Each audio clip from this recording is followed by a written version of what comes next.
Okay, so we are back with reading Genesis 43 through 45. I'm in my kitchen. Okay, so it says, the famine got worse. When they had eaten all the food they had brought back from Egypt, their father said, go back and get some more food. But Judah said, the man warned us empathetically, you won't so much as see my face if you don't have your brother with you. If you're ready to release our brother to go with us, we'll go down and get you food. But if you're not ready, we aren't going. Why? What would be the use? The man told us, you won't so much as see my face if you don't have your brother with you. Israel said, why are you making my life so difficult? Why did you ever tell the man you had another brother? They said the man pressed hard and asked pointed questions about our family. Is your father alive? Do you have another brother? So we answered his questions. How did we know he'd say, bring your brother here? Judah pushed his father Israel. Let the boy go. I'll take charge of him. Let us go and be on our way. If we don't get going, we're all going to starve to death. We and you and our children too. I'll take full responsibility for his safety. It's my life on the line for his. If I don't bring him back safe and sound, I'm the guilty one. I'll take all the blame. If we had gone ahead in the first place instead of procrastinating like this, we could have been there and back twice over. The father Israel gave in. If it has to be, it has to be. But do this. Stuff your packs with the finest products from the land you can find. And take them to the man as gifts. Some balm and honey, some spices and perfumes, some pistachios and almonds.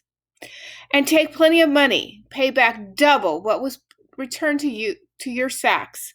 That might have been a mistake. Take your brother and get going. Go back to the man.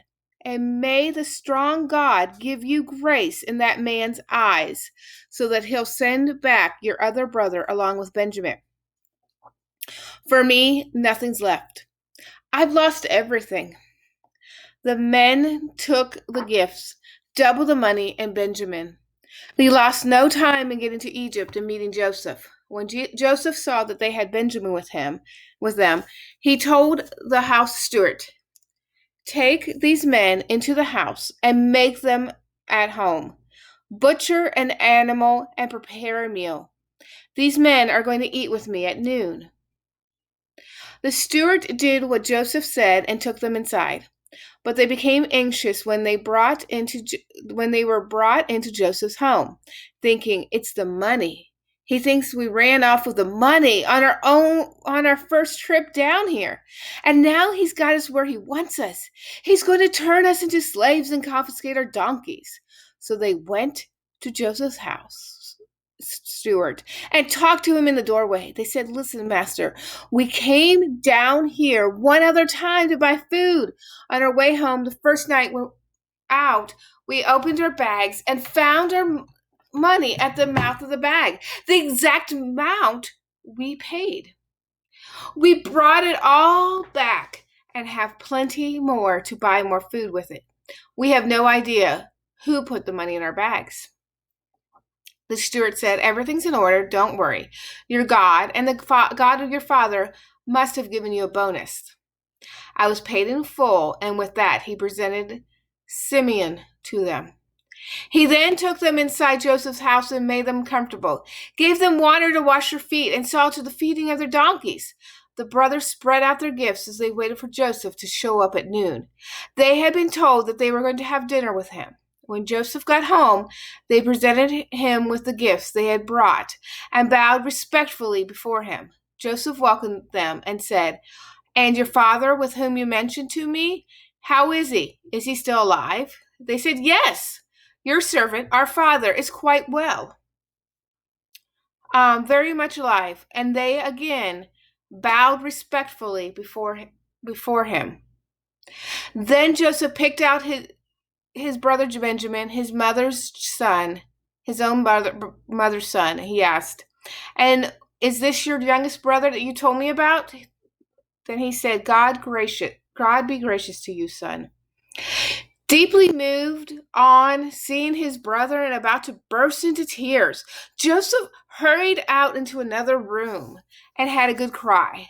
Then he washed his face, got a grip on himself, and said, "Let's eat." Joseph was served at his private table. The brothers off by themselves, and the Egyptians off by themselves. Egyptians won't eat at the same table with Hebrews. It's repulsive to them. The brothers were seated facing Joseph, arranging in order of their ages, from the oldest to the youngest. They looked at one another, wide-eyed, wondering what would happen next. When the brothers' plates were served from Joseph's table, Benjamin's plate came piled high, far more than his brothers. And so the brothers feasted with Joseph, drinking freely. Joseph ordered his house steward, "Fill the men's bags with food, all they can carry, and replace each one's money at the top of the bag. Then put my silver chalice, in the top of the bag of the youngest, along with the money for his food." He did as Joseph ordered. At the break of day, the men were sent off with their donkeys. They were barely out of the city when Joseph said to his house steward, "Run after them. When you catch up with them, say, 'Why didn't you pay me back evil for good? This is my chalice. My master drinks from it. He also uses it for divination. This is outrageous.'" He caught up with them and repeated all this word for word. They said, "What is my master talking about? We would never do anything like that. Why, the money we found in our bags earlier, we brought it all the way back from Canaan. Do you think we turn right around and steal it back from your master? If that chalice is found among any of us, he'll die, and the rest of us will be your master's slaves." The steward said, "Very well then, but we won't go that far. Whoever is found with the chalice will be my slave. The rest of you can go free." They outdid each other in putting their bags on the ground and opening them up for inspection. The steward searched their bags, going from oldest to youngest. The chalice showed up in Benjamin's bag. They ripped their clothes in despair, loaded up their donkeys, and went back to the city. Joseph was still at home when Judah and his brothers got back. They threw themselves down on the ground in front of him. Joseph accused them. "How can you have done this? You have to know that a man in my position would have discovered this." Judah, as the spokesman for the brothers, said, "What can we say, master? What is there to say? How can we prove our innocence? God is behind this, exposing how bad we are. We stand guilty before you and ready to be your slaves. We're all in this together. The rest of us are as guilty as the one with the chalice." "I'd never do that to you," said Joseph. "Only the one involved with the chalice will be my slave. The rest of you are free to go back to your father." Judah came forward. "Please, master, can I say just one thing to you? Don't get angry. Don't think I'm presumptuous. You're the same as the Pharaoh as far as I'm concerned. You, master, asked us, 'Do you have a father and a brother?' And we answered honestly, 'We have a father who is old and a younger brother who was born to him in his old age. His brother is dead, and he's the only son left from that mother, and his father loves him more than anything.' Then you told us, 'Bring him down here so I can see him.' We told you, master, that was impossible. The boy can't leave his father. If he leaves, his father will die. And then you said, 'If your youngest brother doesn't come with you, you won't be allowed to see me.' When we returned to our father, we told him everything you said to us. And when our father said, 'Go back and buy more food,' we told him flatly, 'We can't. The only way we can go back is if our youngest brother is with us. We aren't allowed to even see the man if the youngest brother doesn't come with us. Your servant, my father, told us. You know very well that my wife gave me 2 sons. One turned up missing. I conclude that he'd been ripped to pieces. I've never seen him since. If you go now and take this one, and something bad happens to him, you'll put my old, graying, grieving head in the grave for sure. And now, can't you see that if I show up before your servant, my father, without the boy, this son, with whom his life is so bound up, the moment he realizes the boy is gone, he'll die on the spot. He'll die of grief, and we, your servants, who are standing here before you, will have killed him. But that's not all. I got my father to release the boy to show him to you by promising if I don't bring him back, I stand condemned before you, Father, all my life. So let me stay here as your slave, not this boy. Let the boy go back with his brothers. How can I go back to my father if the boy is not with me? Oh, don't make me go back and watch my father die in grief.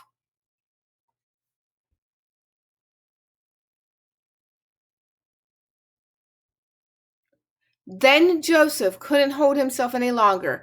Keeping up a front before his attendants, he cried out, "Leave! Clear out! Everyone leave!" So there was no one with Joseph when he identified himself to his brothers. But the sobbing was so violent that the Egyptians couldn't help but hear him. The news was soon reported to the Pharaoh's palace. Joseph told his brothers, "I am Joseph. Is my father really still alive?" But his brothers couldn't say a word. They were speechless. They couldn't believe what they were hearing or seeing. "Come closer to me," Joseph said to his brothers. They came closer. "I am Joseph, your brother, whom you sold into Egypt. But don't feel badly. Don't blame yourselves for selling me. God was behind it. God sent me here ahead of you to save lives. There has been a famine in the land now for 2 years." Okay. The famine will continue for 5 more years. Neither plowing nor harvesting. God sent me on ahead to pave the way and make sure there was remnant in the land to save your lives in an amazing act of deliverance. So you see, if it wasn't you who sent me here, but God, He set me in place as a father to Pharaoh, put me in charge of his personal affairs, and made me ruler of all Egypt. Hurry back to my father. Tell him your son Joseph says, "I'm master of all of Egypt. Come as fast as you can and join me here. I'll give you a place to live in Goshen, where you'll be close to me. You, your children, your grandchildren, your flocks, your herds, and anything else you can think of. I'll take care of you completely. There are still 5 more years of famine ahead. I'll make sure all your needs are taken care of, and everyone connected with you. You won't want for a thing. Look at me. You can see for yourselves, and my brother Benjamin can see for himself. That is me, my own mouth telling you all this. Tell my father all the high position I hold in Egypt. Tell him everything you've seen here. But don't take all day. Hurry up and get my father down here." Then Joseph threw himself on his brother Benjamin's neck and wept. And Benjamin wept on his neck. He then kissed all his brothers and wept over them. Only then were his brothers able to talk with him. The story was reported in Pharaoh's palace. Joseph's brothers have come. It's good news to Pharaoh and all who worked with him. Pharaoh said to Joseph, "Tell your brothers this is the plan. Load up your pack animals, go to Canaan, get your father and your families, and bring them back here. I'll settle you on the best land in Egypt. You can live off the fat of the land. Also, tell them this. Here's what I want you to do. Take wagons from Egypt to carry your little ones and your wives and load up your father and come back. Don't worry about having to leave things behind. The best of and all Egypt will be yours." And they did just that. The sons of Israel. Joseph gave them the wagons that Pharaoh had promised and food for the trip. He outfitted all the brothers in brand new clothes. But he gave Benjamin 300 pieces of silver and several suits of clothes. He sent his father these gifts: 10 donkeys loaded with Egypt's best products, and another 10 donkeys loaded with grain and bread, provisions for his father's journey back. Then he sent his brothers off. As they left, he told them, "Take it easy on the journey. Try to get along with each other." They left Egypt, went back to their father Jacob in Canaan. When they told him, "Joseph is alive and he's the ruler over the entire whole land of Egypt," he went numb. He couldn't believe his ears. But the more they talked, telling him everything that Joseph had told him, and when they saw the wagons Joseph had sent to carry him back, the blood started to flow again. Their father Jacob's spirit revived. Israel said, "I've heard enough. My son Joseph is alive. I've got to go see him before I die." Okay. Joseph is showing kindness, forgiveness, and even favor to his brothers. Okay? Even though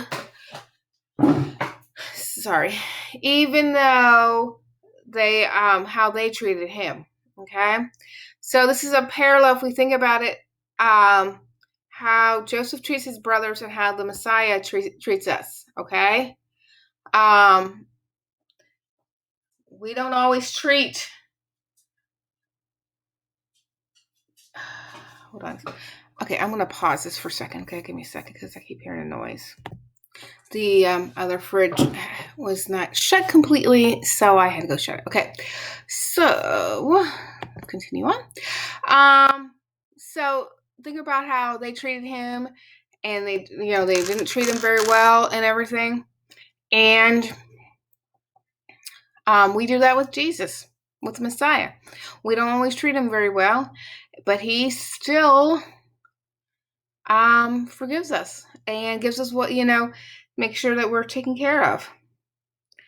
Okay, so it says Genesis 44, 4-5. Joseph's cup is further described as that in which he practiced denovations. I'm pronouncing it wrong. This is referring to cups in which qualified people would look for messages from Egypt's gods. So we have no record of Joseph committing adultery against the one true God. So we can possibly infer that this was merely said to keep up the facade of Joseph divination. Yeah. Being an Egyptian. Okay.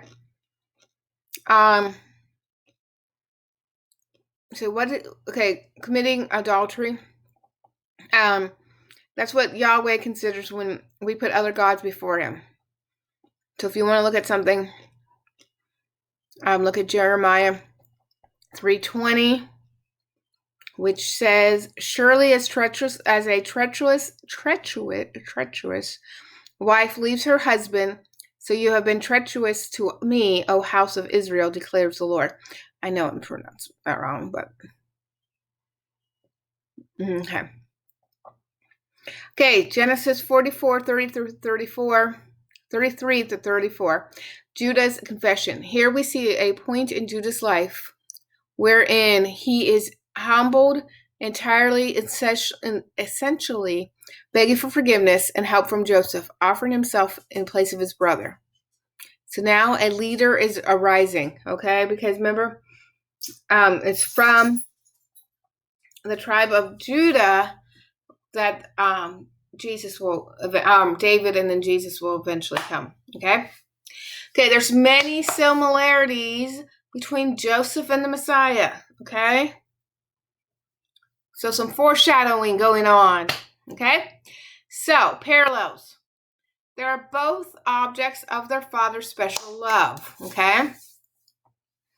They had promises of divine exaltation. Both of them were mocked by family. Sold for pieces of silver, remember? Because Judas, okay? stripped of his robe during on Good Friday, delivered up to the Gentiles, falsely accused, faithful amid temptation, thrown into prison, stood before rulers, power was acknowledged by those in authority, saves his rebellious brothers from death when they realize who he is, exalted after and through humiliation, embraces Yahweh's purpose even though it brings him intense physical harm, instrument in Yahweh. He's an instrument of Yahweh at the hands of Gentiles to bless his people, welcomes Gentiles to be part of his family, gives hungry people bread, and people must bow their knee to him. Okay? So in Genesis 45:22, we notice that there is a special relationship between Joseph and Benjamin. Okay? They're both the only children of Rachel. Okay? So when Joseph was sold and the father thought that Joseph was gone forever and ever and ever, Benjamin took his place as the favored son. Okay?